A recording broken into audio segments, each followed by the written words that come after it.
The story of the dollar princesses continues. This time, we turn our gaze to one of the most celebrated American heiresses to grace the British aristocracy, Lady Mary Curzon. A woman of beauty, intelligence, and elegance, she was more than just a wealthy bride. She became a symbol of refinement and power as Vicereine of India. But beyond her title and influence, she left behind a dazzling legacy, her extraordinary jewelry collection. Join me as we explore the jewelry collection of Lady Mary Curzon, one of the most glamorous dollar princesses who ever lived.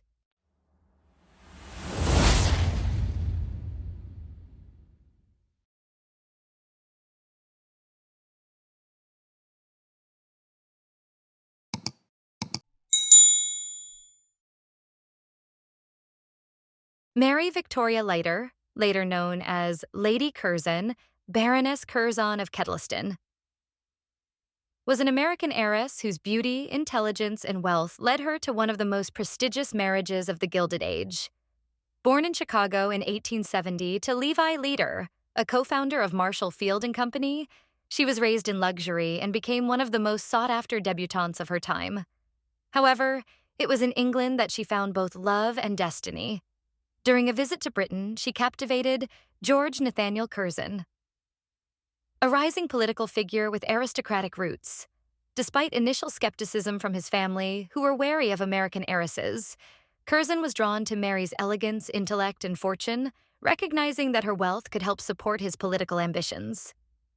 Their courtship blossomed into a marriage in 1895, and just a few years later, Curzon was appointed Viceroy of India, elevating Mary to the prestigious role of Vicereine of India in 1899. As Vicereine, Lady Curzon became a symbol of grace and refinement, commanding admiration in Britain and across the vast British Empire. Her presence in India was marked by grandeur, diplomacy, and an appreciation for local artistry. She was particularly fascinated by Indian craftsmanship, incorporating its influence into her wardrobe and jewelry collection. Among her most remarkable jewels were diamond tiaras, extravagant pearl necklaces, and emerald-encrusted brooches, many of which reflected British and Indian styles. One of her most famous fashion statements was a peacock feather-inspired gown, embroidered with iridescent beetle wings, a stunning testament to her appreciation for India's rich artistic heritage. Her jewelry collection was a dazzling representation of her social standing, featuring pieces that embodied both the elegance of Western aristocracy and the opulence of Eastern craftsmanship. As one of the most celebrated figures of her time, Lady Curzon's legacy extended beyond her jewels. She became a historical icon of the British Raj, blending American wealth, British nobility, and Indian artistry in a way that few had before.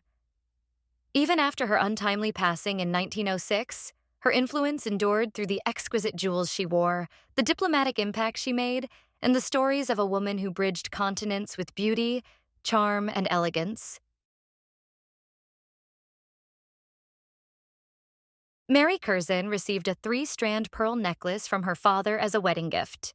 However, in her 1898 will, she mentioned owning 4 rows of white pearls. Mary also purchased an imitation pearl collar in Paris, which she intended to pair with her 4 rows of pearls. Various photographs, paintings, and etchings depict her wearing pearls in different arrangements. Sometimes a single short strand, more often 2 long strands, or a combination of 1 short and 1 long row, but never visibly displaying 3 or 4 rows at once. Since the exact length of the pearls gifted by her father is unknown, it remains uncertain whether she wore all of them in any existing images. In these portraits, the pearls appear relatively small and uniform in size. Mary likely wore her most elaborate pearl ensemble at the Devonshire House Fancy Dress Ball in 1897, where she portrayed Valentina Visconti of Milan. After her passing in 1906, her daughters were still young, with the eldest, Irene, later photographed in 1916 wearing a single-strand pearl necklace. A different angle of this photograph reveals a visible clasp, closely resembling the ruby clasp of a necklace later sold at Bonham's. The slightly oval-shaped pearls near the clasp also appear to match. This suggests that in 1966, Michael Mosley inherited both his aunt's ruby set and a pearl necklace, which was likely Irene's rather than a part of Cynthia's collection. Therefore, the pearl necklace sold at Bonham's in 2013 was most probably Irene's. Mary, now serving as the Vicereine of India, needed extravagant attire and jewelry. She commissioned several gowns from Worth, most notably the renowned Peacock Dress.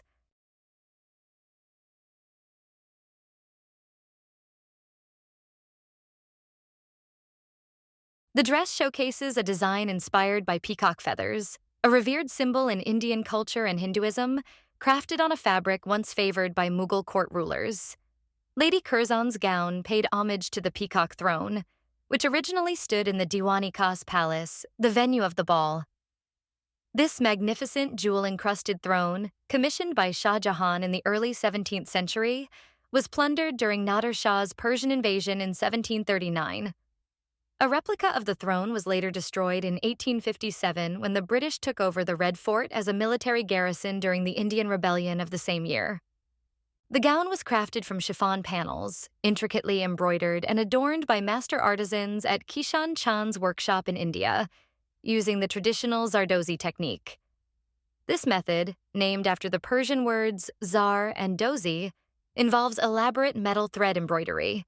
Once completed, the embellished fabric was sent to Paris, where the House of Worth designed the gown, featuring a sweeping train edged with delicate white chiffon roses. The embroidery formed overlapping peacock feathers, each centered with a shimmering blue-green beetle wing. While the metal threads have tarnished over time, the beetle wings have retained their vibrant sheen. The entire gown weighs more than 4.5 kilograms, 9.9 pounds. The Boucheron tiara, worn by Lady Curzon at the Delhi Durbar, was created in 1898 and featured diamonds set in platinum. It was part of an extensive jewelry collection she assembled before her departure to India. Historian Hans Nadelhofer, in his book on Cartier's history, describes this collection as a state trousseau, highlighting its significance in her role as Vicereine of India.